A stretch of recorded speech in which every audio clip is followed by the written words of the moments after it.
तो दोस्तों, कैसे हैं आप सभी? मैं आशा करता हूं आप सब बिल्कुल ठीक होंगे। दोस्तों, हमारी आज की हर एक कहानी बहुत ज़्यादा इंटरेस्टिंग है। यकीन मानिए, अगर आप इसे एक बार पूरा सुनेंगे तो यकीनन आपको हर कहानी में बहुत ज़्यादा मज़ा आने वाला है, और ये बात मैं दावे के साथ कह सकता हूँ। बाकी दोस्तों, अगर आप भी चाहते हैं कि मैं आपकी कहानियों को अपनी आवाज़ दूँ, तो कहानियाँ सुनने के बाद आप मुझे इंस्टाग्राम पर मैसेज कर सकते हैं। मेरी आईडी है महेश आर्या यूट्यूबर। कहानी के बाद मैं आप सबको वहीं मिलूंगा। तो दोस्तों, बिना देरी की जल्दी से अपने अपने हेडफोन लगाएं और शुरू हो जाए मेरे यानी अपने महेश के साथ। दोस्तों, ये कहानी मेरे साथ घटी एक सच्ची घटना है। वैसे मैं अपना नाम नहीं बताना चाहता, लेकिन बात साल 2023 की है। जनवरी का महीना था। मैं अपने रूम में बैठकर पढ़ाई कर रहा था। कुछ देर बाद अचानक से मेरी आंखें लग गई। थोड़ी देर बाद जब मैं उठा तो रात के 2 बज रहे थे। मैंने देखा कि मेरी खिड़की के बाहर कुछ सफेद सी अजीब सी चीज थी। यह देखकर मुझे समझ में नहीं आया। मैं उठकर अपने बेड पर बैठ गया। कुछ ही देर में वो चीज मेरा नाम लेकर पूछने लगी। यह सुनकर मैं बहुत हैरान हो गया। वैसे यह आवाज किसी लड़की की थी। मन में एक अजीब सा डर भी था। मैंने इस बात पर ध्यान नहीं दिया और सोने की कोशिश करने लगा। लेकिन कुछ ही टाइम बाद मुझे ऐसा लगने लगा कि जैसे कोई मेरे कमरे में आ गया। मैंने देखा वहां पर कुछ भी नहीं था। मैं उठकर इधर उधर घूमने लगा। आपको बता दूं कि मेरा कमरा छत पर ही है। बाहर घूमने के बाद मैं वापस अपने कमरे में आ गया। मैंने गेट बंद करा और चुपचाप लाइट ऑफ कर दी, और लाइट ऑफ करके चुपचाप लेट गया। इतने में ही मुझे पीछे से किसी के भागकर जाने की आवाज आई। सच कहूं तो मैं अब परेशान हो गया। मैं पूछने लगा कि आखिर कौन है। मेरा इतना कहते ही वो लड़की अचानक से सामने आ गई। वो दिखने में बहुत सुंदर थी, लेकिन मैं ये सोच रहा था कि वो यहां कैसे आ गई। मैंने पूछा कि कौन हो तुम। उसने अपना नाम सनाया बताया। उसने मुझसे कहा कि उसने मुझे ब्रिज पर देखा था, वो भी रोते हुए। इसीलिए मैं तुम्हारे पीछे पीछे यहां तक आ गई। तुम उस वक्त जिस तरीके से रो रहे थे, मुझसे देखा ना गया, इसीलिए मैं अब आ चुकी हूं आपकी मदद करने। दोस्तों, ये सुनकर मैं हैरान था। उसके बाद हमने बहुत सारी बातें की। फिर उसने कहा कि अब उसे जाना है और वो मुझसे मिलने आती रहेगी। उसने मुझसे कहा कि उसे पानी पीना है। मैं जैसे ही पानी लेकर वापस आया तो वो कमरे में नहीं थी। मैंने सब जगह चेक किया, पर अब वो जा चुकी थी। मुझे बिल्कुल समझ नहीं आया कि आखिर वो एकदम से कहाँ चली गई। खैर, मैं फिर से सो गया। इसके अगले दिन और अगली रात होते ही वो फिर से अचानक से आ गई। दोस्तों, ये रोज होने लगा। धीरे धीरे हम अच्छे दोस्त बन गए। एक दिन वो रात को देर से आई, और कुछ देर बात करने के बाद उसने मुझसे कहा कि वो मुझसे प्यार करती है। वो इस बात को पहले ही कहना चाहती थी, लेकिन डर था कि कहीं मैं नाराज ना हो जाऊं, इसलिए उसने नहीं कहा। दोस्तों, उसकी बात सुनकर मुझे बहुत गुस्सा आया। मैं कुछ देर तक चुप रहा। फिर उसने मुझसे कहा कि क्या तुम मुझसे प्यार नहीं करते? मैंने कहा नहीं, मैं किसी से प्यार नहीं करता। हम सिर्फ एक अच्छे दोस्त हैं। दोस्तों, हम दोनों बेड पर बैठे हुए थे। उसने एकदम से मुझे धक्का दिया और मैं बेड पर गिर गया। देखते ही देखते अचानक से वो मेरे ऊपर आ गई और मेरे साथ गलत काम करने लगी। मैं उससे दूर भागने की कोशिश कर रहा था, पर मानो मेरा शरीर बिल्कुल बंद पड़ गया था। मैंने उससे माफी मांगी। मैंने कहा कि ये सब मेरे साथ मत करो, हम एक अच्छे दोस्त हैं। दोस्तों, इसके बाद पता नहीं क्या हुआ, मेरी आंखें सीधा सुबह ही खोली। सुबह उठते ही मैं एकदम हैरान और परेशान हो गया। मैंने पाया कि मेरे शरीर पर एक भी कपड़ा नहीं था। यह सब देखकर मैं बहुत ज्यादा रोने लगा। मैं सोच रहा था कि जिसको मैं अपना दोस्त मान रहा था, उसने मेरे साथ ऐसा कैसे किया। मैं बहुत देर तक रोता रहा, पर बहरहाल मैंने खुद को संभाला। दोस्तों, इन सब के बाद से उस साये ने मेरी पूरी बॉडी पर कंट्रोल कर लिया। धीरे धीरे मेरा बर्ताव चेंज हो गया। मैं वैसे ज्यादा बोलता नहीं हूं, इसीलिए मेरे घर वालों को भी शक नहीं हुआ। लेकिन मैं जितनी भी बात करता था, मैंने वो भी बंद कर दी थी। मैंने सबसे बात करना छोड़ दिया था। मैं अक्सर एक कॉर्नर पर बैठा रहता था। मैं अक्सर रातों को घूमता रहता था। एक दिन मेरे पिताजी वॉशरूम से आ रहे थे। पिताजी को अचानक से एक शैडो दिखी, जिसे देखकर वो जल्दी से रूम में आ गए और चुपचाप सो गए। उन्होंने मुझे उस वक्त कुछ भी नहीं कहा। लेकिन दोस्तों, धीरे धीरे मेरी हालत खराब हो चुकी थी। मेरे घर वाले मुझे कई जगह पर ले गए, पर कोई फायदा नहीं हुआ। आखिरकार मुझे बालाजी टेम्पल ले जाया गया। जिसके बाद आखिरकार मुझे इस चीज़ से छुटकारा मिला। दोस्तों, सबसे गंदी बात तो मुझे ये लगी कि जिसे मैं अपना अच्छा दोस्त समझ रहा था उसने मेरे साथ ऐसा काम किया। मुझे मालूम है आप यकीन नहीं करेंगे, लेकिन दोस्तों, जिसके साथ होता है उसे ही पता होता है। बाकी आपको ये कहानी कैसी लगी नीचे कमेंट्स में ज़रूर बताइएगा। धन्यवाद। दोस्तों, इनकी कहानी सुनने के बाद मुझे एक छोटी सी कहानी और याद आई। वो कहानी मेरे इस चैनल पर है जिसका नाम है खूबसूरत चुड़ैल, और तो और उस कहानी पे कई लाख व्यूज़ भी हैं। मगर मैंने उस कहानी में एक बात छुपाई थी जो कि मैंने इस कहानी में कही है। हालांकि अगर आप उस कहानी को सुनना चाहेंगे तो कहानी खत्म होने के बाद स्क्रीन पर आप उसका लिंक देख पाएंगे। पर फिलहाल मैं ले चलता हूं आपको हमारी आज की दूसरी कहानी की ओर। आइए सुनते हैं। दोस्तों, मेरा नाम राज है। मैं हरियाणा के छोटे जिले फरीदाबाद में रहता हूं। यह घटना बिल्कुल सच्ची है जो कि मैं आप सबको बताना चाहता हूं। मैं बस इतना चाहता हूं कि मेरी ये कहानी दूर दूर तक जाए और जो गलती मैंने की है वो कोई और ना करे। एक बार की बात है, मैं और मेरे 3 दोस्त थे। हमारे घर के पास एक कब्रिस्तान था। वैसे उसे देखकर कोई भी कब्रिस्तान नहीं बोलेगा, तो अक्सर हम लोग अपनी फैमिली से छुप के वहां पर सिगरेट पीने जाया करते थे। इसी तरह एक बार हमने वहां पर देखा कि किसी की चिता जल रही थी। उस वक्त वहां पर सफेद साड़ी और कुछ पैसे भी रखे थे। तो ठीक हम सारे दोस्तों ने एक शर्त लगाई कि जो भी उस चिता के पास से पैसे लेकर आएगा उसको मेरी तरफ से आज पार्टी। दोस्तों, वो दिन भी कुछ अजीब से थे। ये बात सुनकर हम सारे दोस्तों आपस में लड़ने लगे कि पहले मैं जाऊंगा, पहले मैं। हुआ कुछ ऐसा कि उन लोगों ने पहले मुझे भेज दिया। और सच बात तो यह है कि मैं कभी आत्मा भूत प्रेत पर यकीन नहीं करता था। मैं ठीक जैसे ही चीता के पास गया तो पता नहीं मुझे कुछ अच्छा नहीं लग रहा था। मैं सोच रहा था कि शायद ये मेरा भ्रम है। मैंने तुरंत वहां से पैसे उठाए और साथ ही साड़ी को हवा में उड़ाता हुआ वहां से भागकर अपने दोस्तों के पास आ गया। हंसी मजाक में हमने वो साड़ी फाड़ दी। अब दोस्तों, चीता के पास से पैसे और साड़ी मैं लेकर आया था, लेकिन मुझे ऐसा नहीं लगा था कि मेरे साथ इतना बुरा हो जाएगा। 2-3 दिन तो सब कुछ ठीक था, पर धीरे धीरे रात को अचानक से मुझे बुरे सपने आना शुरू हो गए। मैं अक्सर ये देखने लगा कि कोई सफेद साड़ी पहने हुए मेरे पास आ रही है, लेकिन मैं उसका कभी चेहरा नहीं देख पा रहा था। मैंने सपने में ही उससे पूछा कि तुम कौन हो? तो उसका जवाब आया कि तूने साड़ी फाड़ के सही नहीं किया। दोस्तों, इससे आगे मैं कुछ बोलता कि अचानक उसने मेरा गला दबा दिया। मुझे लगने लगा कि शायद आज मेरा आखिरी दिन है, लेकिन अचानक से मेरी नींद खुल गई। मैं उस वक्त बहुत ज़्यादा डरा हुआ था। मैं ठीक जहां पर बैठा हुआ था वहीं पर बैठा रह गया। मैं ठीक साफ साफ देख पा रहा था कि वो सच में मेरे सामने खड़ी है। मैं चाहता था कि अपने माता पिता को आवाज़ दूं, मगर मेरा पूरा शरीर जैसे जम सा गया था। बिल्कुल कुछ काम नहीं कर पा रहा था। वो औरत बस एक ही बात बार बार बोल रही थी कि मैं इन सबका बदला ज़रूर लूंगी। मैंने मन ही मन भगवान का नाम लेना शुरू कर दिया। इतने में ऐसा लगा कि मेरा शरीर किसी ने छोड़ दिया हो। लेकिन दोस्तों, मुझे ये नहीं पता था कि वो वहां से निकलकर मेरे अंदर आ चुकी थी। मैंने उसी वक्त रोना शुरू कर दिया। धीरे धीरे कुछ दिन बीते और कभी कभी तो मैं अपने पिताजी की छाती पर बैठ जाता। पिताजी की नींद खुलते ही वो मुझे चुपचाप सुला देते थे।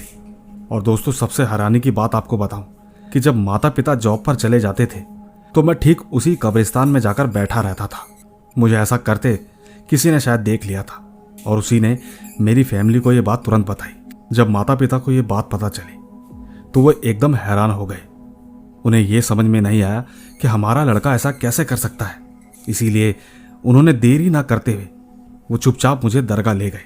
पर खैर, वहां से आने के बाद मैं कुछ दिन तक तो सही रहा, लेकिन फिर मेरे साथ वही सब होने लगा।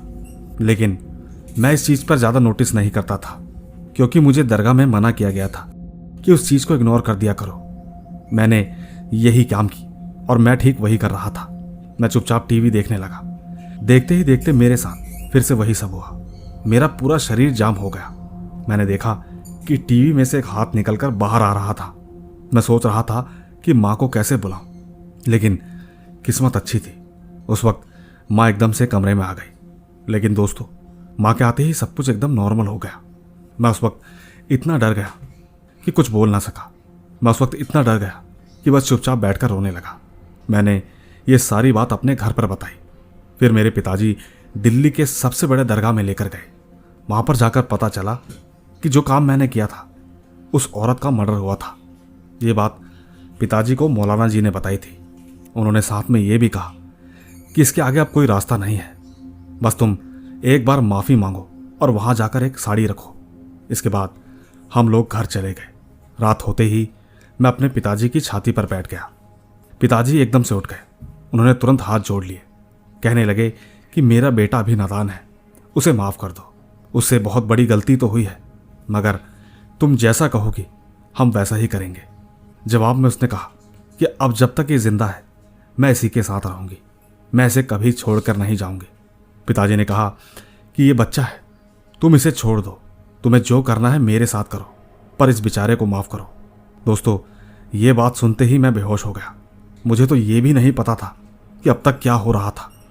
सच कहूं तो होश में आने के बाद मेरी दादी ने मुझे बताया था कि ऐसी ऐसी बात है। पर दोस्तों, उसने मुझे तो छोड़ दिया, लेकिन उस दिन के बाद से मेरे पिताजी का बिहेवियर चेंज दिखने लगा। वो ना तो खाना खा रहे थे और ना ही पानी पी रहे थे। वो बस अंधेरे में बैठे रहते और कभी कभी तो बहुत तेज तेज रोने लगते। ये सब देखकर हमने अच्छे से मौलवी को बुला लिया, लेकिन कोई भी कुछ नहीं कर पाया। दोस्तों, जो चीज़ नहीं होनी चाहिए थी वही हो गई। आप यकीन भी नहीं करेंगे, मेरे पिताजी 2-3 दिन में चल बसे। इस घटना के बाद हम लोग इतना घबरा गए कि हमने अपना गांव ही छोड़ दिया। और दोस्तों, मैं आज भी अपने पिताजी को बहुत मिस करता हूं। मेरी जान बचाने के चक्कर में उनकी जान चली गई। मैं अपनी एक गलती का पछतावा आज तक करता हूं। मैं खुद को दोषी समझता हूं। इसीलिए दोस्तों, मैं आप सभी से कहता हूं कि जो भी बड़े कुछ बोलते हैं उनकी बातों को हमेशा सुनना चाहिए। अगर शायद मैंने भी ये सब सुना होता तो आज मेरे पिताजी जिंदा होते। बस मैं आपको ये बताना चाहता हूँ कि जो गलती मुझसे हुई है, आप ऐसी गलती कभी ना करना। इसीलिए ये कहानी मैं आर्या जी के पास भेज रहा हूँ, ताकि आपकी फैमिली को कभी कोई नुकसान ना पहुँचाए। बस मैं इतना चाहता हूँ कि आप इस कहानी को बहुत शेयर करो, जिससे होगा ये कि ऐसी गलती कोई भी ना कर पाए। धन्यवाद मेरी इस कहानी को यहाँ तक लाने के लिए। तो दोस्तों, देखा आपने, ये थी राज की दिल दहला देने वाली कहानी। कई बार आत्माएं इतनी खतरनाक होती हैं कि इलाज से पहले ही वो किसी की भी जान ले सकती हैं। अफसोस तो इस बात का है कि उन्हें कुछ भी करने का जरा सा भी समय नहीं मिला। बाकी दोस्तों, आपको ये कहानी कैसी लगी नीचे कमेंट जरूर कीजिएगा, क्योंकि अब मैं ले चलता हूं आपको हमारी अगली कहानी की ओर। आइए सुनते हैं। दोस्तों, मेरा नाम फराज है। जैसा कि मैंने आप सबको बताया था कि मेरे पिताजी के साथ बहुत सारी भूतिया चीजें हुई थी। ये दूसरी कहानी भी मेरे पिताजी की है। मेरे पिताजी का नाम शबीर है और ये बात 1990 की है, जब मेरे पिताजी को उस टाइम पर फिल्में देखने का बहुत शौक था। वो दिन भर काम करते थे और शाम को 9 से 12 बजे की फिल्म देखने जाते थे। उनके साथ अक्सर उनका एक दोस्त होता था जिसका नाम असलम था। एक बार की बात है, उन्हें रात के करीब 12:30 बज गए। उन दिनों गर्मियों का मौसम था, लेकिन अब के मुकाबले पहले इतनी चहल पहल नहीं हुआ करती थी। उस वक्त हर तरफ सन्नाटा रहता था। और तो और गांव देहाती इलाकों में लोग आज भी 8 बजे के बाद बाहर नहीं आते। बाकी दोस्तों, मैं आपको बता दूं कि मेरे घर से 200 कदम पर एक मजार है। उस मजार के बाद एक कब्रिस्तान पड़ता है और ठीक उस कब्रिस्तान के आगे एक खाली घर है जो कि सालों से बंद पड़ा था। उसके बाद ही मेरा घर आता है। पर खैर, जब मेरे पिताजी और उनका दोस्त उस मजार के पास से गुजर रहे थे तब तक सब कुछ ठीक चल रहा था। पर जब वो जैसे ही कब्रिस्तान के पास आए तो अचानक उन्हें एक बिल्ली दिखाई दी। वो बिल्ली साइज में कुत्ते के बराबर थी। वो ठीक धीरे धीरे उनके पास आने लगी। लेकिन दोस्तों, हद तो तब हो गई जब मेरे पिताजी ने उसे ध्यान से देखा। जानता हूं आप यकीन नहीं करेंगे, लेकिन उसका शरीर था तो पूरा बिल्ली जैसा, लेकिन मुंह एक चुड़ैल का था जिसकी आंखें एकदम लाल थी और दांत तो बड़े होते जा रहे थे। ये सब देखकर पिताजी का दोस्त तो डर के मारे कांपने लगा। उसने पिताजी को कसकर पकड़ लिया। लेकिन मैंने कहानी की शुरू में एक बात कही थी कि मेरे पिताजी डरते नहीं थे। देखते ही देखते उस बिल्ली का साइज एक घोड़े जितना हो चुका था। पिताजी ने एकदम समझदारी दिखाई और धीरे धीरे पीछे हटने लगे, मगर वो बिल्ली काफ़ी तेज़ी से उनके करीब आने लगी और अचानक से पास आकर एकदम गायब हो गई। दोस्तों, जैसा मैंने आपको पहले ही बताया था कि उस कब्रिस्तान से पहले एक मज़ार भी पड़ती है, तो ठीक जब मेरे पिताजी पीछे हट रहे थे तो वो ठीक उस मज़ार के पास पहुंच गए थे, जिसकी वजह से उस चुड़ैल को वहां से भागना पड़ा। लेकिन ये कहानी यहीं ख़त्म नहीं होती। जैसा कि पहले ही मैंने आप लोगों को बताया था कि उस कब्रिस्तान के बाद एक खाली मकान भी पड़ता है। तो ठीक जब मेरे पिताजी उस मकान के पास आए तब वो बिल्कुल अकेले थे, क्योंकि उनका दोस्त अपने घर जा चुका था। पिताजी को उस घर के पास एक बहुत ही खूबसूरत लड़की दिखाई थी, जिसने काफ़ी सारा जेवर पहना हुआ था। वो ठीक मेरे पिताजी के पास आई और कहने लगी कि मुझे आप मेरे घर पहुंचा दीजिए, मुझे अकेले डर लगता है। पिताजी को एकदम थोड़ा शक हुआ कि इतनी रात गए एक अकेली लड़की जिसने इतना सारा सोना पहना है, वो ऐसे कैसे बाहर घूम सकती है। पर खैर, पिताजी ने उनसे कहा कि आखिर तुम्हें कहाँ जाना है, चलो मैं तुम्हें छोड़ ही देता हूँ। अब दोस्तों, उस समय मोहल्ले में बहुत कम घर हुआ करते थे। खेत और ऊंची ऊंची पटेल काफ़ी सारी थी। उस औरत ने मेरे पिताजी से कहा कि मेरा घर उन पटेलों में है। ये सुनते ही पिताजी तुरंत समझ गए कि ये कोई इंसान नहीं है, बल्कि ये कोई चुड़ैल है। भला एक लड़की अकेली वहाँ उन झाड़ियों में कैसे रह सकती है। पिताजी ने कहा कि तुम बस 1 मिनट ही रुको, मेरा घर पास में ही है, मैं वहाँ से अपनी तलवार लेकर आता हूँ ताकि कोई जानवर हम पर हमला ना कर दे। दोस्तों, उस समय उन झाड़ियों में भेड़िए, सियार, इस तरह के जानवर रहा करते थे। पिताजी ठीक जैसे ही तलवार लेकर आए तो वो वहाँ से भागने लगी। पिताजी ने उनसे कहा कि कहाँ जा रही हो, आज मैं तुम्हें ऊपर वाले के घर भेज देता हूँ। भागते भागते उस चुड़ैल ने कहा कि आज तो तू बच गया, अगर आज तू मेरे साथ चलता और ना तेरे हाथ में तलवार होती तो मैं तुझे वहीं खत्म कर देती। पिताजी ने उसे जवाब दिया कि मैं तेरे जैसी चुड़ैलों से हर रोज मिलता हूँ, तू तो उनके सामने कुछ भी नहीं है। इतना कहकर पिताजी वापस घर आ गए। बाकी दोस्तों, ये कहानी तो इतनी सी ही है, मगर मैं आशा करूंगा कि आपको बहुत पसंद आई होगी। धन्यवाद। तो दोस्तों, ये थी फराज की कहानी। वाकई दमदार थी, सुनने में बड़ा मजा आया और अच्छी भी लगी। बाकी आपके कमेंट्स कैसे रहेंगे वो तो बाद में ही पता चलेगा। खैर, मैं ले चलता हूं आपको हमारी आज की आखिरी कहानी की ओर, जिसके बाद मैं अपनी आवाज को भी विराम देना चाहूंगा। आइए सुनते हैं।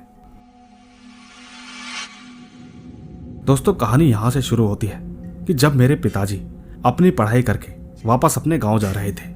उन दिनों रास्ते भी नहीं हुआ करते थे, अक्सर लोगों को जंगलों या खेतों में से जाना पड़ता था। तो ठीक जब मेरे पिताजी और उनके दोस्त अपने गांव वापस जा रहे थे तो रास्ते में चलते चलते उनको रात हो गई। उन्होंने सोचा कि थोड़ी देर बैठकर आराम कर लेते हैं, फिर आगे चला जाए। दोस्तों, वो वक्त एक ऐसा वक्त होता था कि जब लोगों को बहुत ज़्यादा पैदल चलना पड़ता था। अब न जाने वो इतना कैसे थक गए कि आराम करते करते उनको कब नींद आई पता ही नहीं चला। अब ठीक जब वो वापस उठे तो उन्होंने पाया कि उनका दोस्त वहाँ नहीं था। वो ठीक उठकर उसे आवाज़ लगाने लगे। अब हैरानी तो होगी ही, क्योंकि इतनी रात गए दोस्त अगर साथ ना हो तो आप समझ सकते हैं कि माहौल कितना डरावना बन जाता है। पर खैर, आवाज़ लगाते लगाते उन्हें अचानक कुछ सुनाई दिया। ध्यान से सुनने पर पता चला कि कोई कुछ खा रहा था। जब उन्होंने इधर उधर जाकर देखा तो पाया कि उनका दोस्त किसी कुत्ते को मारकर खा रहा था। उसे देखकर पिताजी तो तुरंत भागने लगे। और हाँ दोस्तों, वहां से गांव की दूरी 20 मिनट की थी। भागते भागते वो अपने गांव पहुंचे और सबको ये बात बताई। बात पूरे गांव में आग की तरह फैल गई। इसके बाद सबके सब मिलकर पिताजी के दोस्त को ढूंढने लगे। पूरी रात ढूंढने के बाद वो उन्हें कहीं नहीं मिला। आखिरकार सुबह हो गई। रास्ते में चलते वक्त वो किसी को एक पेड़ के सामने बेहोश मिला। उन्हें देखते ही किसी आदमी ने कहा कि ये शायद ऊपरी चक्कर हो सकता है, इन्हें जल्द से जल्द किसी को दिखाना होगा। तब जाकर उन्हें एक बाबा को दिखाया गया। फिर बाबा ने बताया कि इसने वहां एक पेड़ पर वॉशरूम कर दिया था, जिसके कारण वो आत्मा जो कि वहां पर रहती थी वो ठीक इसके ऊपर आ गई। बाबा ने उसको तुरंत एक लॉकेट दिया और कहा कि 1 हफ्ते तक अपने घर से बाहर मत निकलना। बाबा ने जैसा जैसा बताया उसने ठीक वैसा वैसा ही किया। यकीन मानिए, वो बिल्कुल ठीक हो गया। दोस्तों, आज भी मेरे पिताजी जब भी वो दिन को याद करते हैं तो यकीनन उन्हें वो डर का एहसास होता है। इसी के साथ मैं आपको एक कहानी और सुनाता हूँ, बस मैं अपना आपको नाम नहीं बताना चाहता, क्योंकि ये कहानी सिर्फ मैं और मेरे पिताजी जानते हैं। दोस्तों, हुआ ये कि मेरे पिताजी एक बहुत बड़े पंडित हैं और वो सबके साथ अच्छा करते हैं। हुआ ये कि पिताजी एक दिन अपने एक कस्टमर के पास गए थे, क्योंकि उन्हें पिताजी से पूजा करवानी थी। तो ठीक उस वक्त मैं और मेरे पिताजी उनके पास गए। वहां जाकर सारी बात हुई और एक दिन जो पिताजी का कस्टमर था उसका कॉल आया। वो कॉल उनके दोस्त का ही था। उन्होंने अपनी पूरी परेशानी बताई और कहा कि मुझे जल्द से जल्द एक पंडित से मिलवाओ। दोस्तों, जो पिताजी का कस्टमर था उसने पिताजी के बारे में बताया, तब जाकर हम उसके वहां गए। दोस्तों, हुआ ये कि जो कस्टमर का दोस्त था उसके पास एक होटल है। वहां पर एक आदमी काम करता है। उसका कहना है कि उसे हर रात सपने में एक चुड़ैल आती है जो कि अक्सर उसका गला दबाती है। इसी कारण उसके होटल में कोई आता भी नहीं था। तो ठीक जब मैं और मेरे पिताजी होटल पहुंचे तो तकरीबन शाम के 5 बजे पिताजी ने उस आदमी से बातचीत करी जिसके सपने में चुड़ैल आती थी। उसने ये सारी बात पिताजी को बताई। फिर पिताजी ने उसका उतारा किया, साथ ही पूरे होटल का चक्कर भी मारा। कुछ देर रुकने के बाद उन्होंने बताया कि यहाँ पर एक चुड़ैल का वास है, तुम्हें जल्द ही एक पूजा करवानी होगी। पिताजी ने अपने हिसाब से पूजा की डेट दी थी और ठीक डेट वाले दिन हम 10 बजे होटल पहुंचे और पूजा शुरू हो गई। दोस्तों, उस वक्त हवन बीच बीच में जल बुझ रहा था, पर कैसे भी करके हमने उसे लगातार जलाए रखा। 2 घंटे बीत चुके थे और ठीक 12 बजे के आसपास एक अलग सी ठंडक महसूस होने लगी। पिताजी जोर जोर से लगातार मंत्र पढ़ रहे थे। इसके बाद अचानक से एक तेज आवाज आने लगी, जैसे कोई लड़की चिल्लाते हुए इधर उधर भाग रही हो। पिताजी जल्दी से उठे और होटल के बाहर चले गए। पिताजी ने जहां तक होटल था वहां तक सरसों के दाने फेंके और मंत्रों का उच्चारण करने लगे। इसके बाद वो फिर से वापस आकर हवन के सामने बैठ गए और पूजा लगातार चलती रही। रात के तकरीबन 2 बजे जाकर पूजा खत्म हुई। इसके बाद जब पिताजी से पूछा गया कि वो कौन थी, तो पिताजी ने कहा कि एक चुड़ैल थी जो भटकते भटकते आई थी। बस इसके आगे बताना उचित नहीं है। दोस्तों, इसके बाद हम घर आ गए।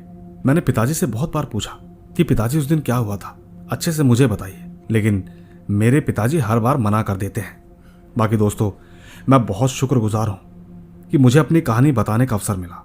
मैं चाहता हूं कि आप सब इस कहानी को शेयर जरूर कीजिएगा। धन्यवाद। तो दोस्तों, ये थी हमारी आज की कहानियां। मुझे उम्मीद है आपको ये कहानियां जरूर पसंद आई होगी। दोस्तों, इसी तरीके की कहानी सुनने के लिए आप मेरे साथ यूं ही जुड़े रहे। मैं आपके लिए जल्द से जल्द एक से बढ़कर एक कहानियां लाऊंगा। बस आप यूं ही साथ बनाए रखें। चलता हूं। Bye bye.